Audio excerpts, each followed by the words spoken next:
Through veils of words, À travers le voile des mots, the image appears. l'image apparaît.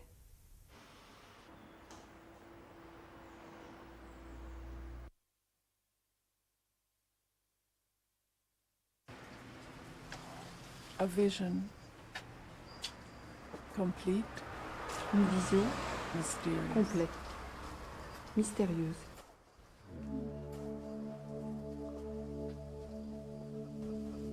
It comes from a place unknown, Cela vient d'un lieu inconnu, untraveled by others. là où les autres n'ont pas voyagé.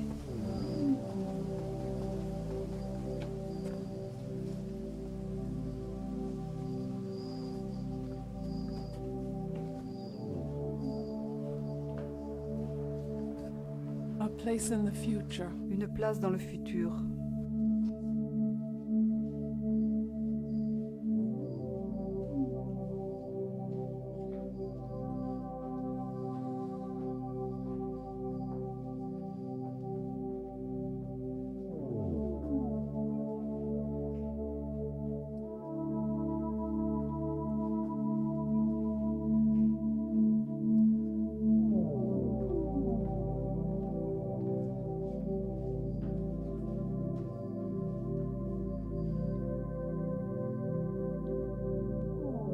silence, Silence, letting go, lâcher prise. becoming light.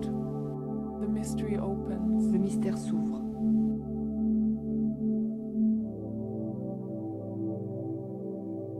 An inner fire, Feu intérieur, an inner certainty, certitude intérieure. a profound sensuous satisfaction. Bonheur au plus profond. Can you see the pattern? Vous voyez le travail?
Dans ma tête, je vois ces visions, je vois ces images, et c'est très, très clair. Tout est bien, bien clair. La seule chose que je dois trouver les façons de le faire. Tous ces patterns sont des objets normaux, qu'on ne regarde pas, banal, quoi. De bac à glace, des choses.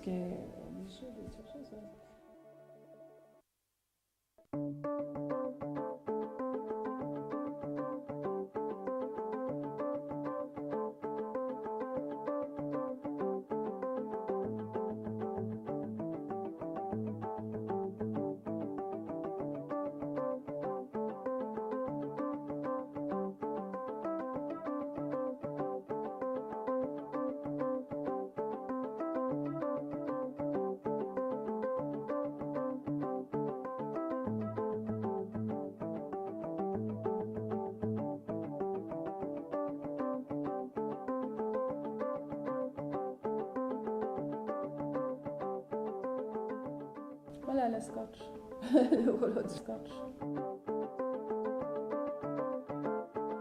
Tu vois, j'utilisais toujours ces objets et là, à un certain moment, je commençais à le produire sur un fond de papier photo.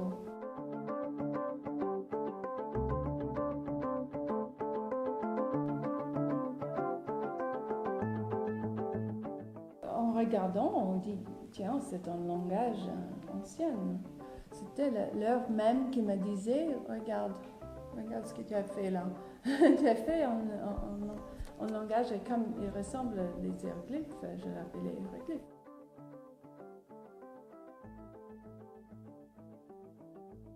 Ces hiéroglyphes, depuis, ils étaient dans le musée Gulbenkian à Lisbonne, en Danemark. Ils étaient partout aux États-Unis, ils sont dans la Guggenheim.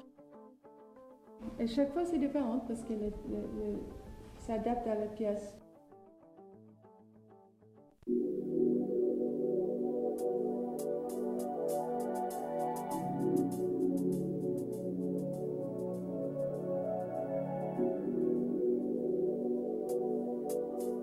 Je tout coupais et je pris la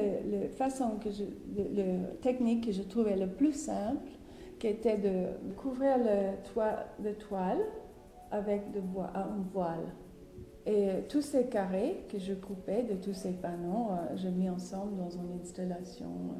Je l'appelais Broken Patterns.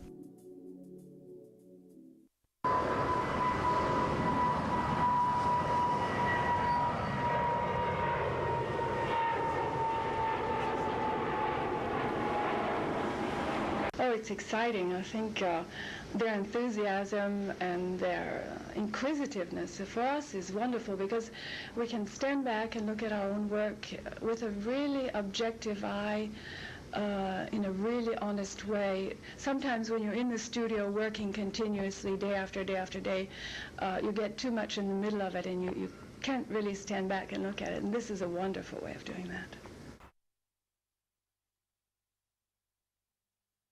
Je voulais faire des expos aux États-Unis. Jusqu'à ce moment-là, je n'avais pas fait.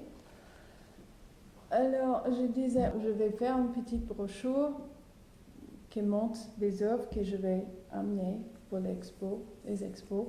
Et je vais faire plusieurs expos parce que, une fois qu'on transporte les œuvres là-bas, c'est pas la peine de faire les retours chaque fois. Alors, j'ai appelé ça Tour of America parce que je vais faire un peu des expos un peu partout. Dans tous ces expos, comme on a dit, on était disponible de parler. Ils ont fait qu'on parlait toute la jour.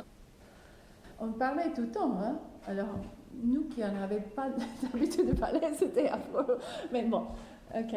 Alors, après cette conférence, il y avait tout un groupe qui m'approchait, des professeurs, me disaient tout ça c'est très bien, mais si vous pouvez écrire, parce que ça ne suffit pas de parler, parce que tu ne peux pas parler à beaucoup de monde. Hein. Alors ils me demandaient de faire un livre. Alors j'ai fait un livre, j'ai écrit un livre. L'autre jour, j'ai rencontré quelqu'un qui disait qu'il était un artiste. Feutre noir, chemise mauve, cravate à fleurs, veste framboise et large foulard en cachemire. Voici que soudain, tout le monde veut être un artiste. Les marchands se sont malheureusement octroyés un pouvoir de contrôle sur les artistes. Et dans notre crainte d'être mis hors jeu, nous nous laissons facilement exploiter. C'est ainsi que les artistes se sont vus entraînés dans la triste spirale de la dépendance et du rejet. Je pense que vous portez un coup mortel à vos facultés créatrices en acceptant passivement ce processus. Si nous faisons usage de notre bon sens, je suis persuadée que nous sommes capables de stopper cette dérive regrettable. Je ne crois pas que l'attitude qui consiste à trouver normal d'être rejeté soit une marque d'intelligence. Et c'est cela qui m'a poussée à écrire ce livre. J'étais invitée de faire une expo dans un immeuble en Pays-Bas qui s'appelle Central Beheer. Et c'est un immeuble très innovatif. Entre chaque bureau, il y a un énorme espace qui monte aux 3 étages, aux 4 étages. Ce qui me frappait, c'était que les patterns, les motifs qui est dans toute l'architecture moderne, ils sont les mêmes. Ce qui veut dire que le monde va être complètement uniforme dans un certain temps. Les gens ne me croyaient pas quand je disais ça avec mes premières œuvres, les salons et les panneaux. Oh, ils étaient fâchés par cette idée, ils n'aimaient pas du tout. Moi-même, je n'aimais pas cette idée.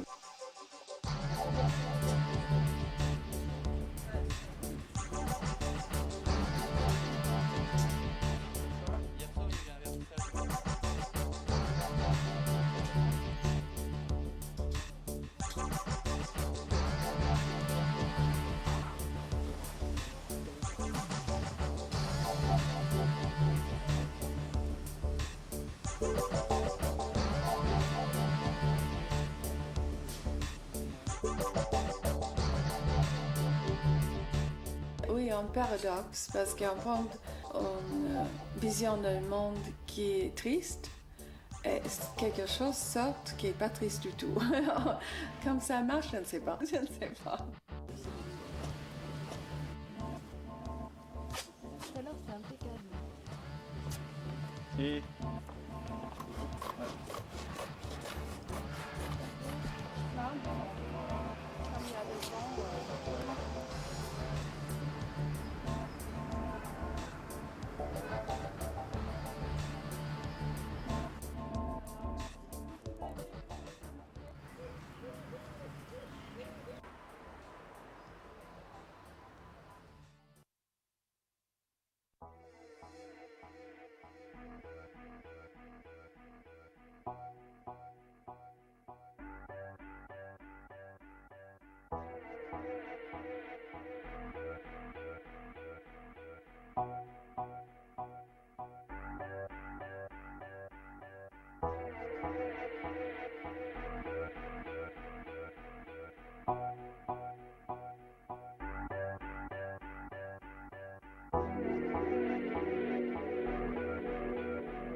Dans les années 86 et 87, je commençais de m'intéresser à les conditions des artistes et qu'est-ce qui se passait dans le monde artistique. Je trouvais beaucoup de choses qui, pour moi, n'étaient pas normales. D'abord, les artistes étaient vraiment ils étaient complètement contrôlés par les galeries. Et les galeries, en fait, contrôlent tout ce qui se passe dans le monde artistique maintenant. Et je trouvais ça étrange parce que le marché, que l'argent contrôle ce qui se passe dans le monde artistique, pour moi, c'est pas correct. C'est l'inverse qui doit passer. Alors, pendant quelques années, j'ai pris toutes les lettres que j'ai reçues et je disais, je vais faire une histoire d'un artiste, de la vie d'un artiste, mais ça ne vraiment pas ça. Parce qu'en fait, comme tu vois, toutes les phrases sont très ambiguës. On ne peut pas lire ce qui s'est passé dans ma vie d'artiste. Si l'histoire était claire, je ne vois aucun intérêt. En œuvre d'art, c'est quelque chose où tu trouves quelque chose dedans qui est à toi. Normalement, je dois être là, mais je ne suis pas là. Je suis invisible.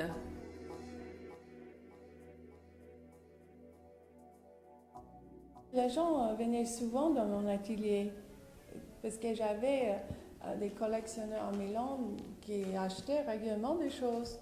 Alors, ils venaient chez moi chaque fois. Alors, je sais pas, j'aimais pas ça. J'aimais pas de vendre. Alors là, quand on est obligé de vendre, on fait des détours. Et puis, c'est plus difficile de faire ce qu'il faut faire parce que souvent, je faisais des choses que des gens ne comprenaient pas ou n'aimaient pas ou qui dérangeaient ou quelque chose. Alors, on ne peut pas faire ça si tu dois plaire à des gens qui achètent. Et je ne sais pas, je n'aimais pas vendre.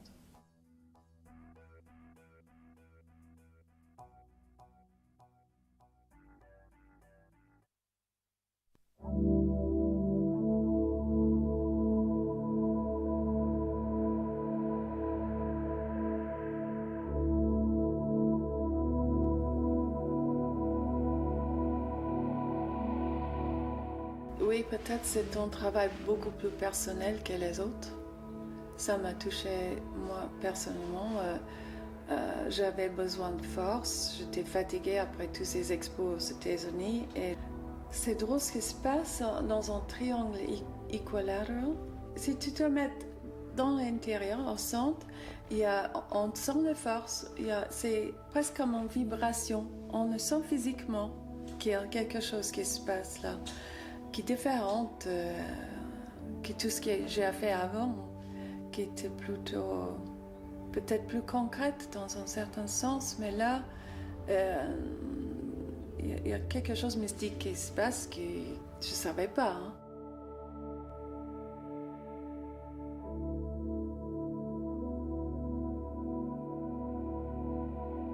J'ai commencé avec des empreintes de quelque chose qui était rien qu'un objet, qui était rien qu'un motif, un pattern, on dit en anglais. Et cette pattern-là était que ça. C'était un motif qui répète. Mais pendant des années, avec chaque œuvre, peu à peu, ils sont devenus des symboles. Et quand on arrive à le triangle, quand j'ai vu les triangles dans mon tête, j'ai vu qu'il y avait dans l'intérieur de ces 13 triangles ce qui semblait un message. À ce moment-là, les petits motifs ont devenu autre chose. Ils ont pris envie de eux-mêmes. Peut-être un jour quelqu'un va essayer de déchiffrer ça. Je ne sais pas.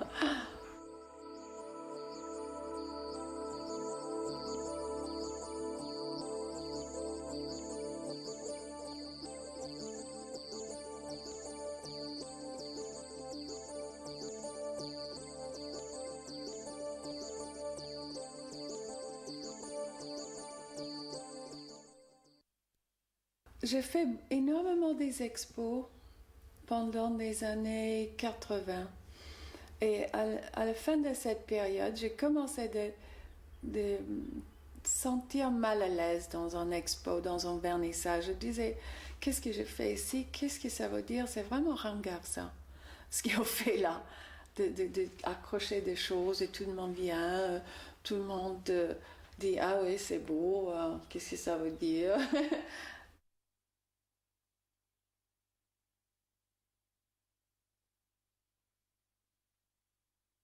Ça me semblait une méthode de passer l'art entre l'artiste et les autres d'immodé. Alors à ce moment-là, je disais, bah, qu'est-ce qu'on va faire? On produit quand même, l'artiste produit beaucoup de choses. On ne peut pas laisser dans la cave quand même. Alors il faut quand même qu'il y ait cette expérience qui cherche les autres, c'est-à-dire les personnes qui regardent. Il doit avoir la possibilité d'avoir cette expérience quand même. Alors j'ai commencé 3 projets.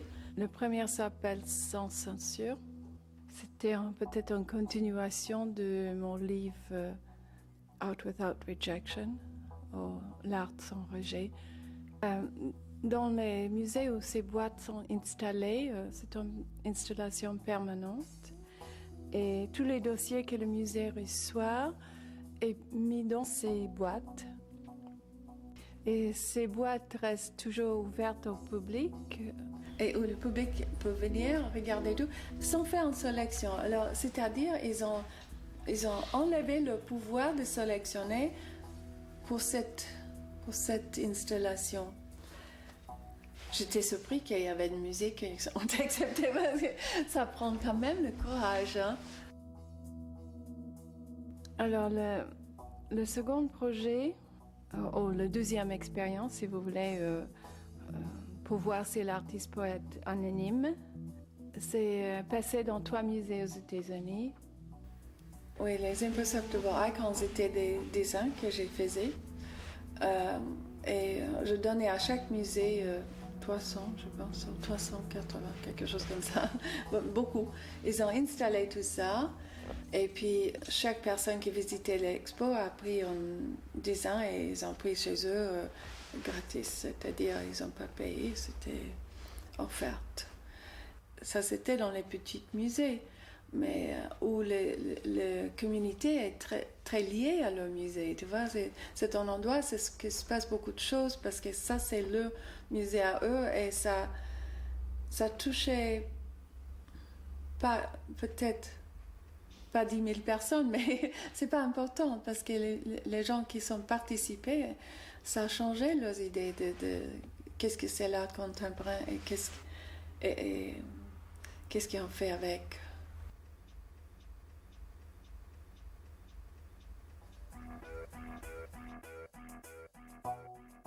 C'était le troisième de les 3 projets de voir si l'artiste peut être anonyme. C'est une série de photos que j'ai fait de sculptures classiques. J'ai pris ces photos, j'ai fait très très grandes et j'ai isolé, je détruis en fait le sens de la sculpture parce que j'ai isolé j'isolais que quelques petits détails. Et puis je changeais même le sens de la masse et de l'ombre et quand on regarde ces photos toutes ensemble, on a un sens de vertige presque.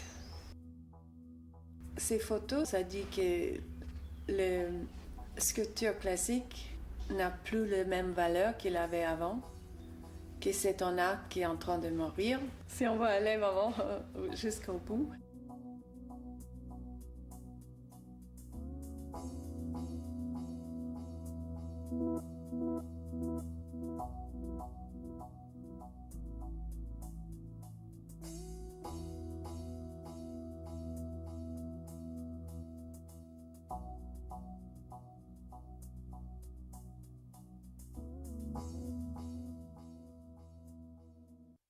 Alors, ces 3 projets que j'ai faits étaient une expérience de voir si c'est possible que je reste anonyme, que c'est possible que c'est que mes œuvres qui font le travail et moi je reste derrière, sans dire rien, sans parler même à le directeur du musée. Alors, dans un certain sens, oui, les premiers 2 projets ont prouvé que c'est possible. Mais qu'est-ce qui se passe chez l'artiste quand même? C'est ça le problème, hein, parce que il y a une certaine stimulation.